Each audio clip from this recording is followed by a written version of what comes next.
happy. That's it. That's what I would say. For 10 years, I had the privilege of working with women in New York who had no homes.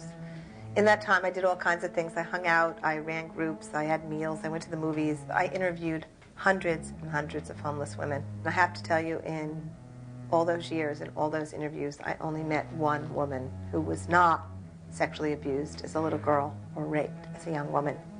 This particular woman I met 7 years ago in a shelter, and this is her story just the way she told it to me. I didn't add or change anything. What's not in her story is that she met a woman in that shelter and they fell in love, and through their love they both got out of the shelter system. I do this tonight for her because I loved her. The little coochie snorcher that could.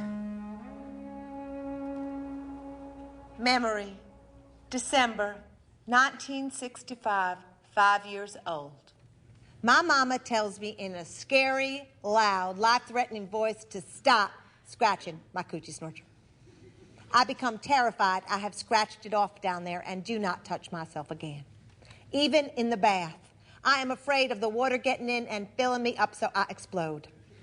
I put Band-Aids over my coochie snorcher to cover the hole, but they fall off in the water. I imagine a stopper, a bathtub plug up there to prevent things from entering me.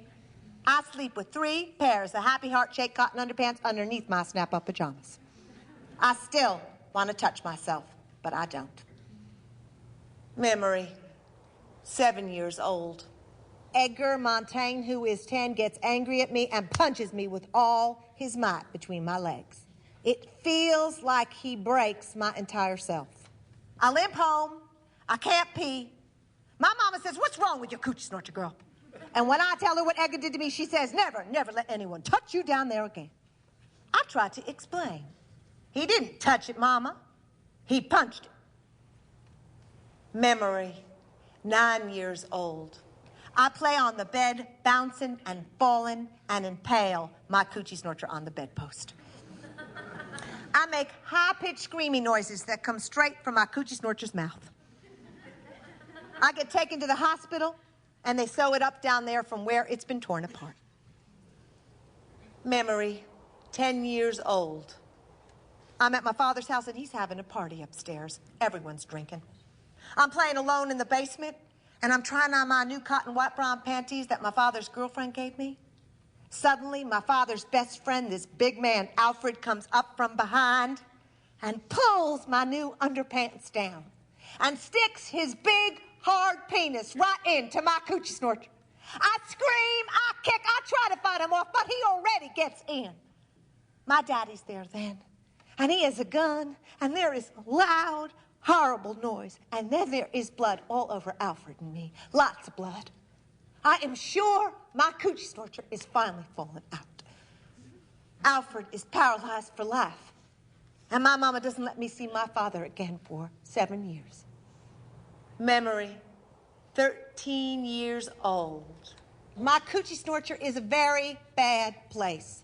A place of pain, nastiness, punching, invasion, and blood. It's a site for mishaps. It's a bad luck zone. I imagine a freeway between my legs, and girl, I am traveling. I'm going far away from here. Memory, 16 years old.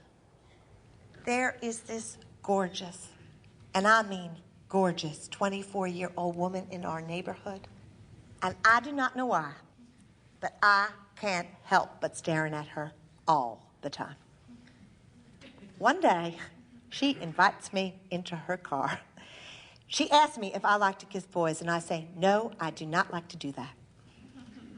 Then she says she wants to show me something, and she leans over, and she kisses me so softly on the lips with her lips, and then she puts her tongue in my mouth. Wow. She asks me if I want to come over to her house, and then she kisses me again and tells me to relax, to feel it, to let our tongues feel it. She asked my mama if I can spend the night, and my mama's delighted that such a beautiful, successful woman has taken an interest in me. I am scared, but really, I can't wait. Her apartment is fantastic. She's got it really hooked up. It's the 70s, the beads, the fluffy pillows, the mood lights. I decided right then I'm going to be a secretary just like her when I grow up. She makes a vodka for herself, and then she asks me what I'm drinking. I say the same as she's drinking, and she says she doesn't think my mama would like me drinking vodka. I say she probably wouldn't like me kissing girls either. And the pretty lady makes me a drink. Then she changes into this chocolate satin teddy. She is so beautiful. I mean, I always thought bull daggers were ugly. I say, you look great. She says, so do you. I say, no, I only have this white cotton brown panties on. So she takes me into her closet and she changes me into another satin teddy. It is lavender, like the first soft days of spring.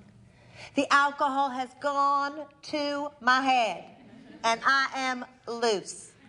I am ready. I notice as she lays me down on her bed that there is a picture of a naked black woman with a huge afro. As she slowly and gently lays me down on her bed, and just our bodies rubbing. Just our bodies rubbing makes me come. Then she does everything to me and my coochie snorcher that I always thought was nasty before. And oh my God, I am so excited. She says, your vagina untouched by man smells so fresh, so nice. I wish I could keep it that way forever. I get crazy. I get crazy wild. And then the phone rings, and it's my mama. She catches me at everything. I try to act normal when I get on the phone. What is wrong with you, girl? Have you been running? I say, no, Mama, exercising. Afterwards, the gorgeous lady teaches me everything about my coochie snorcher. She makes me play with myself in front of her, and she teaches me all the different ways to give myself pleasure. She is very thorough. In the morning, I am worried I become a butch because I'm so in love with her. She laughs, but I never see her again. You know, I realized later she was my surprising, unexpected, politically incorrect salvation. She transformed my sorry-ass coochie snorcher and raised it up into a kind of heaven.